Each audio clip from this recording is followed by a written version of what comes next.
Etorkizuna gidatzen.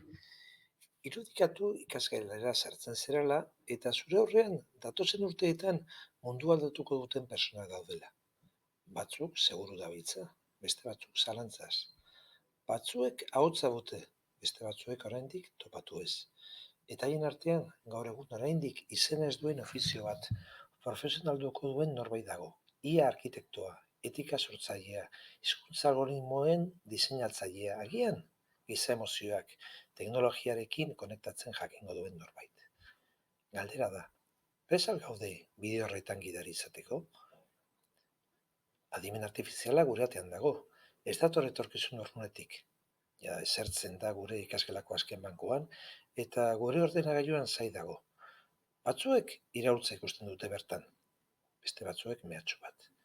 Baina benetako galdera ez da onuragarri ala arriskutsua den, baizik eta zer egin nahi dugu barekin? Tresna izan dadin, edo menpekotasun bila dadin, hausnarketa pizteko aliatua, edo pentsatzeko gure gaitasuna lausotzeko makina bihur dadin.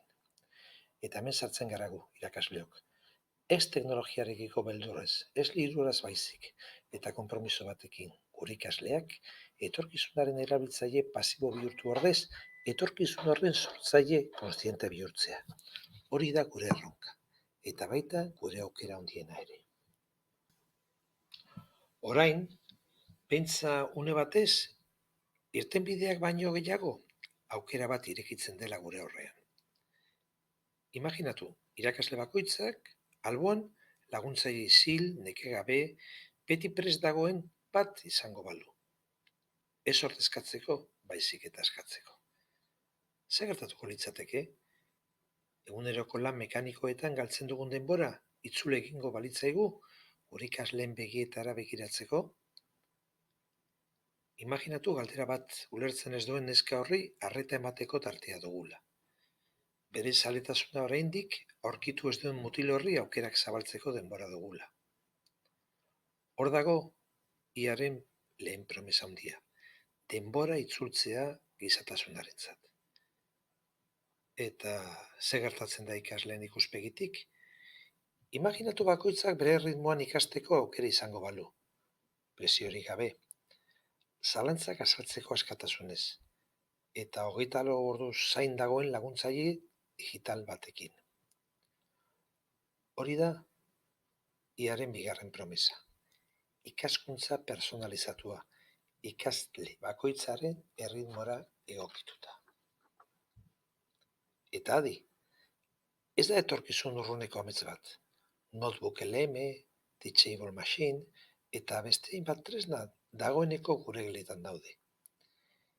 Ikasleak sortzaile bihurtzen ari dira, esperimentatzen, eta teoriak praktika bihurtzen dira gero eta gehiagotan.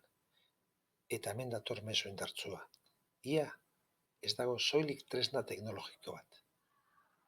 Aukera da, pentsatzeko, sortzeko, eta bere lekua munduan eraikitzeko, gai izango den belaunaldi bat hezteko.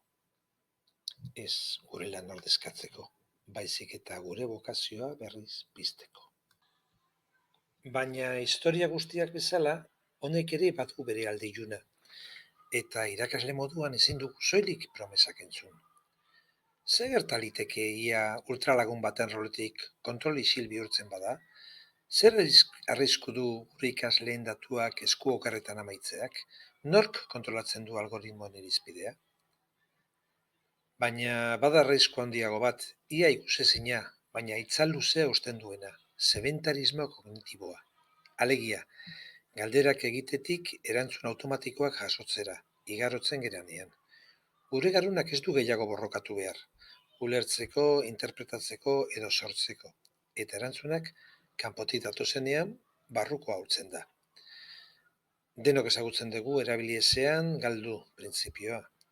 Orain, gure pentsamenduari aplikatzen zaio. Galdera da, zenbat aldiz ari gara gure ikaslei erantzun azkar bat eskaintzen, pentsatzeko aukera eman beharrean? Zenbat aldiz ari dira haiek txat batean galdetzen beren barruko ahotsari galdetu beharrean? Hezkuntzaren arrisku handiena ez da iaren erabilera, baizik eta iaren menpekotasuna pentsamenduaren ordezkapen bihurtzea. Eta hor dago gure ardura. Ez teknologia beldurtzea, baizik eta haren aurrean gizatasuna aktibatzea. Adibeen artifizialaren boterea gero eta handiagoa den testuinguru honetan, gure egiazko ardura ez da beldurrez erreakzionatzea, ez da lilura itzultzea ere, baizik eta gure gizatasuna aktibatzea. Pentsatzeko gaitasun kritikoa, enpatikaz sentitzeko ahalmena eta kontzientziaz erabakiak hartzeko indarra. Sortzen dugunaren norabidea guk gidatzen jarraitzeko.